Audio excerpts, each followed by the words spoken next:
Hello, hello, c'est Agathe de la pensée colorée.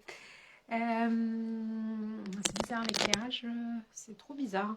J'ai l'impression d'être au milieu de... Bon, c'est bizarre. J'ai changé en fait, ouais, bah non, bon, bah on va rester comme ça, mais c'est comme si j'avais un faux décor, je trouve, c'est assez étonnant. Je vous retrouve, j'avais envie de partager avec vous au sujet... euh, d'une chose à laquelle il faut être vraiment vigilante quand on est sur le point de démarrer une activité, de créer son business, et même en fait de rester vigilante, vous le verrez, tout au long de votre vie, votre longue vie d'entrepreneur. Y a deux choses que je vois beaucoup chez les entrepreneurs que j'accompagne. Alors moi aussi, je l'ai un petit peu vécu, donc je vais pouvoir aussi vous en parler de mon point de vue. Mais il y a deux choses qui peuvent être vraiment un énorme frein dans le développement de notre activité. Ces deux choses, ce sont le perfectionnisme, et en fait, elles sont très liées l'une à l'autre, et la quête permanente, la quête absolue de légitimité. Alors, qu'est-ce que c'est que ces deux freins de l'entrepreneuriat? Je vais commencer par en fait, j'allais le faire dans un sens, mais en fait, non, je vais le faire dans l'autre sens. La première, en fait, ça va être justement cette quête absolue de légitimité. C'est légitime d'avoir envie de se sentir légitime pour créer son business. Donc ça, c'est normal. Mais attention justement à ne pas chercher à être dans une légitimité, en quête permanente de légitimité, et à ne vous sentir finalement jamais prête justement pour vous lancer parce que vous avez ce syndrome de l'imposteur, vous ne vous sentez pas légitime à 100%. Comment ça va se traduire? Ça va être peut-être que pour en être où vous en êtes aujourd'hui, vous avez peut-être suivi une formation, si vous avez fait notamment une reconversion professionnelle, vous vous êtes formé, vous avez lu des bouquins, vous avez eu plusieurs étapes qui font qu'aujourd'hui, vous avez des savoir-faire, des savoir-être, des compétences qui en plus s'ajoutent à vos talents de naissance, à vos dons, à vos qualités. Et vous avez certainement un bagage bien suffisant pour vous lancer, mais voilà, vous allez vous dire, ah mais non, mais en fait, vous allez être en permanence à vous dire, je ne suis pas assez. Je vérifie juste que ma connexion est bonne là. Attendez, hop, c'est comme j'ai eu des problèmes. Oh, bon, c'est pas grave. Je vais juste vérifier quand même.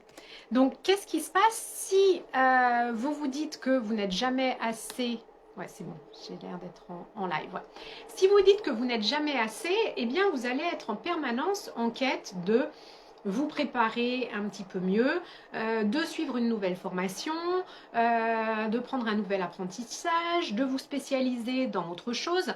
Moi, je l'ai vu quand j'ai fait ma formation de coaching, donc pour celles qui ne le savent pas, enfin moi je suis ingénieure chimiste de formation, donc rien à voir avec ce que je fais aujourd'hui depuis bientôt 6 ans. Mais qu'est-ce qui... Voilà, j'étais ingénieure chimiste, j'ai décidé de me lancer dans le coaching, j'ai suivi une formation certifiante de 18 mois. Et je me suis lancée. Et ce que j'ai vu, c'est que à l'issue de cette formation, qui était déjà une formation longue, qui avait un certain coût, qui avait demandé un investissement en temps, en énergie, un investissement financier, enfin voilà, c'était une grosse formation. Moi, je me suis sentie prête à me lancer à ce moment-là. Et il y avait d'autres personnes dans ma promo. Alors après, les organismes de formation, tout ça sont très bien conçus, hein, parce que dès qu'on termine quelque chose, on va pouvoir vous reproposer une spécialisation, un apprentissage plus pointu de telle ou telle thématique. Donc ça peut être tentant, mais c'est vrai que certaines personnes, à l'issue de ces 18 mois de formation, alors qu'on avait un énorme bagage, qu'on avait vraiment, on avait de quoi se lancer, pas mal de personnes ont ressenti le besoin d'aller prendre une spécialisation en PNL, qu'est-ce qu'il y avait, je me rappelle même plus trop ce qu'il y avait, oui, après dans comment vendre, enfin voilà, il y avait tout un tas d'autres nouveaux modules qui pouvaient s'ajouter à l'issue du gros pavé qu'on avait déjà, vu au cours des 18 mois. Et en fait, cette quête-là, elle est sans fin. On peut toujours, bien entendu, se spécialiser, apprendre quelque chose de plus. Il y en avait, par exemple, qui allaient spécialiser en hypnose. Donc, c'est très bien de s'intéresser à plein de choses. C'est très bien d'avoir envie, justement, d'aller apprendre de nouveaux outils, de nouvelles méthodes, de nouveaux protocoles pour pouvoir, justement, aider vos clients, vos clientes. Mais attention, il sera toujours temps un peu plus tard d'aller encore plus vous spécialiser. Parce qu'autrement, le danger, c'est que oui, peut-être, je prends toujours mon exemple, voilà, 18 mois de coaching, je suis prête à me lancer. Oh, non, en fait, je me dis, ouais, peut-être que la PNL, ça pourrait être intéressant pour mieux accompagner. Ok, je fais je sais pas, les 6 mois de plus de PNL. Ou de 6 mois, oh là là, mais attends, là, quand je regarde sur les réseaux sociaux, l'hypnose en ce moment, c'est super tendance, ça marche bien. Ah ouais, si j'avais l'hypnose, ça me permettrait d'avoir des clients beaucoup plus facilement. Allez, hop, je repars pour 9 mois d'hypnose. À l'issue des 9 mois d'hypnose, je me rends compte que, je sais pas, moi j'ai fait de l'hypnose ericksonienne et puis qu'il y a eu un autre type d'hypnose qui est plus spirituelle, je sais plus, il y a entre autres, bon, enfin une hypnose plus spirituelle. Je me dis, oh, mais non, mais en fait c'est ça dont j'ai besoin, parce que ça va vraiment, la spiritualité, ça explose en ce moment, j'ai besoin de ça. Et qu'est-ce qui se passe? La personne qui réagit et agit comme ça fait combien de temps, je ne sais pas combien j'ai additionné, mais on va être à 2 ans et demi, 3 ans de formation. La personne, elle ne s'est toujours pas lancée. Qu'est-ce qui se passe? Oui, elle va acquérir au fur et à mesure de nouvelles compétences, de nouveaux outils, de nouveaux savoir-faire, ok. Mais qu'est-ce qui se passe? Là, elle a terminé par de l'hypnose. Mais le coaching qu'elle avait vu il y a 2 ans et demi et qu'elle n'a pas pratiqué depuis 2 ans et demi, puisqu'elle a continué à se former à d'autres pratiques, ben, elle a perdu son expertise en coaching. Elle va avoir perdu son expertise en PNL parce qu'elle n'a jamais pratiqué la PNL, puisque après avoir terminé la PNL, elle s'est lancée dans, je ne sais plus ce que j'avais dit, dans l'hypnose. Et en fait, c'est une course qui est sans fin et qui va faire en fait que vous allez vous épuiser et qui, au lieu de vous spécialiser dans une thématique, dans un type d'accompagnement, eh bien, vous allez aussi être un petit peu touche à tout. Les gens vont vous voir et vont se dire, mais attends, là, elle vient de me parler de PNL, mais je ne comprends pas, elle n'était pas en hypnose, mais elle n'était pas coach à la base. Les gens, en fait, ça va créer une confusion autour de vous, une confusion dans ce que vous allez véhiculer comme énergie, ce que vous allez transmettre, ce que les gens vont percevoir de vous. Et puis, les gens, ça ne va pas être clair pour eux, mais ça va être difficile aussi pour vous que ce soit vraiment clair. Et c'est là, en plus, que va en plus entrer à nouveau ce syndrome de l'imposteur, cette quête de légitimité où, voilà, vous venez de terminer l'hypnose et puis vous dites, ah oui, mais en fait, là, il faut que je fasse du coaching, mais j'ai oublié, ça fait 2 ans que je n'ai pas fait de coaching, de quoi ça? Ah ouais, là, je vais reprendre une formation en coaching. Et en fait, vous n'allez jamais réussir à vous lancer parce que vous êtes toujours dans une quête de vous former. Bonjour Marie-Lise. Oui, faites-moi des petits coucous quand vous êtes là, je vois qu'il y a du monde. Faites-moi un petit coucou en commentaire que je sache qui est là. Donc, vous allez continuer à vous former et en fait, vous n'allez jamais approfondir vraiment. Moi, ce que je vous invite vraiment à faire, c'est vous avez suivi une formation. Alors, je parle de coaching, hein, mais ça peut être la même chose, par exemple, pour du massage, de se dire, ben voilà, j'ai besoin, je veux me lancer dans le massage, j'ai envie de faire, alors je ne suis pas très douée là-dedans, enfin, je ne m'y connais pas beaucoup, mais par exemple, du massage californien. Vous suivez une formation de massage californien. Puis là, vous vous rendez compte que, je ne sais pas, l'esthéticienne ou une autre masseuse dans votre village fait, c'est là le massage des 5 mondes, des 5 continents. Et vous dites, ah mais non, mais en fait, c'est là-dedans que je veux aller. Et en fait, vous allez là aussi toucher à plein de choses. Alors que si vous êtes super bonne dans un type de massage que vous faites, les personnes vont venir pour ça. Moi, quand je vais me faire masser, je m'en fiche un petit peu du nom du massage ou de la technique que la personne qui va me masser va utiliser. J'ai juste envie que ce soit un massage extraordinaire. Donc, pensez à ça. C'est vraiment hyper intéressant, important. de réussir à... alors moi, j'aime pas trop ce nom d'experte parce que surtout quand on se lance, on a du mal à se considérer comme une experte dans le domaine dans lequel on va se lancer. Mais c'est quand même ça la finalité qu'on veut acquérir, de devenir experte dans notre domaine, mais en tout cas spécialiste, et puis d'être totalement aligné avec ce qu'on propose. Donc attention, ça c'était le premier frein qui est cette quête perpétuelle de légitimité. Et puis, attention, l'autre frein, ça va être comment dire, un perfectionnisme accru. Alors, on peut dire que c'est un défaut d'être perfectionniste, mais ça peut aussi être une qualité. Et je sais de quoi je parle parce que j'ai une fâcheuse tendance à être perfectionniste moi-même. Et ça peut être un très très grand moteur, ça peut vraiment nous pousser justement à avancer, à aller loin, mais ça peut aussi être un frein. Et notamment, justement, quand on se lance, les choses ne peuvent pas être parfaites. De toute façon, on le sait, hein, même en étant perfectionniste, on sait que la perfection n'existe pas, mais on peut toujours imaginer que oui, on peut toujours faire mieux, ça enfin pas toujours finalement, mais on peut toujours se dire qu'on pourrait faire mieux. Mais ce qui va être important, c'est aussi d'oser se lancer en se disant qu'on n'est pas prête à 100%. Vous risquez de ne jamais être prête à vous lancer à 100%. Et ça, c'est au démarrage d'une activité, quand on crée son business. Oui, on n'est pas prête à 100% parce qu'il y a des choses voilà, qu'on ne maîtrise pas vraiment. Il y a des choses qu'on va faire et puis peut-être qu'on va changer après par la suite. Il y a des choses qu'on va faire aussi un petit peu voilà, au fur et à mesure, qu'on va découvrir et c'est OK. Mais en fait, le fait de vous lancer sans être prête, sans que ce soit parfait, ça va vous permettre dans un élan et de démarrer la machine et puis voilà d'avancer. Donc c'est vraiment important de prendre conscience de ça, que notamment au démarrage, mais en fait par la suite ce sera toujours le cas. Quand on lance, par exemple là dernièrement, moi j'ai lancé mon nouvel accompagnement de groupe créatrice de ton business. J'ai lancé aussi l'accompagnement individuel créatrice de ton business connexion. Ça faisait un moment que j'avais l'idée en tête, que j'en avais envie. Bon, après, il fallait bien sûr que je concrétise, que je prépare la page d'inscription, comment ça s'appelle, voilà, que les tarifs pour que les personnes puissent payer en s'inscrivant. Enfin, voilà, des détails où, bien sûr, il fallait que ce soit prêt pour que les personnes puissent s'inscrire.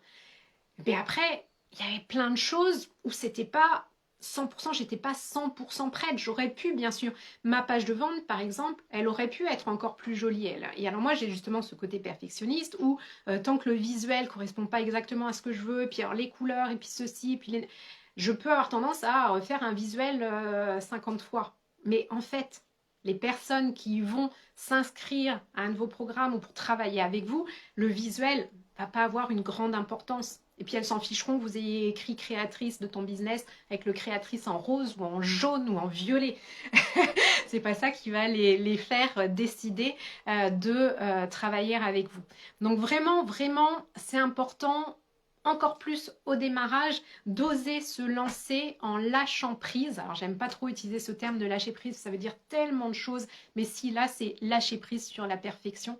Et puis lâcher prise sur ce besoin qu'on peut avoir de toujours se former plus, acquérir plus de compétences. Donc les compétences, les savoir-faire, vous pourrez toujours les acquérir au fur et à mesure de votre évolution. Parce qu'il y a une chose aussi qui est importante, c'est quand on est en quête toujours de se former à de nouvelles pratiques, de nouvelles méthodes, ça a un coût aussi. Ça prend du temps. Donc ça a un coût financier, mais ça a un coût aussi en termes de temps, en termes d'énergie. Donc attention, tout ça, vous pourrez le faire au fur et à mesure que vous développerez votre activité. Et je vous le recommande d'ailleurs, c'est toujours intéressant. Et ce qu'on dit d'ailleurs dans le coaching, dans l'accompagnement, c'est super important aussi de continuer à apprendre, de continuer à acquérir de nouvelles techniques, nouvelles méthodes. Ça, c'est super intéressant. Mais justement, limitez-vous aussi chaque année à vous dire, bah, tiens, cette année, j'ai envie de me former à ça. Je vais vous partager quelque chose de très personnel. Moi, depuis janvier, en fait, j'avais envie de me former à quelque chose de nouveau. Je ressentais ce besoin. Et puis, ça faisait un moment que je m'intéressais beaucoup à l'hypnose. C'est pour ça que je vous parlais facilement d'hypnose tout à l'heure. Mais je sentais que l'hypnose ericksonienne, c'était pas du tout pour moi. Et puis, il y avait une autre forme d'hypnose dont j'ai oublié le nom, mais ça doit être un peu hypnose spirituelle ou un truc comme ça. Enfin, non, ça doit pas. Bon, c'est pas grave. Mais du coup, ça m'appelait beaucoup. Et puis, j'ai commencé un peu à creuser. Et puis, je me suis rendu compte qu'en fait, non, c'était pas pour moi. Et que oui, c'est super intéressant. Ce serait super intéressant, notamment pour moi, en termes d'auto-hypnose, voilà, de maîtriser l'hypnose. Mais par rapport à ce que je veux apporter à mes clientes dans mes accompagnements, l'hypnose, c'est pas mon truc. Parce que moi, déjà, je travaille essentiellement à distance, sur Zoom, donc par écran interposé. Donc, je pense que l'hypnose, même si ça fonctionne aussi, je sais, à distance, c'est pas un truc que j'aurais aimé pratiquer de cette manière. Et puis, dans le développement de ce à quoi j'accompagne mes clientes, l'hypnose, elle avait pas de sens en fait dans mes accompagnements. Parce que pour tout ce qui est peur, tout ce qui est blocage, tout ce qui est frein, tout ce qui est croyances limitantes, tout ça, donc déjà j'ai beaucoup d'outils de coaching, mais je me suis aussi formée aux soins énergétiques, les soins fleurs de vie d'or, qui sont des soins de libération transgénérationnelle et karmique, où déjà je vais libérer beaucoup de choses. Et donc j'ai continué à chercher, mais à un moment donné, j'étais prête à m'inscrire à cette formation d'hypnose. Et puis je me suis dit non, là c'est trop prématuré. J'avais juste envie, j'étais en quête de quelque chose. Et puis le hasard, faisant bien les choses, je suis tombée sur la numérologie, ça devait être dans le magazine Inexploré.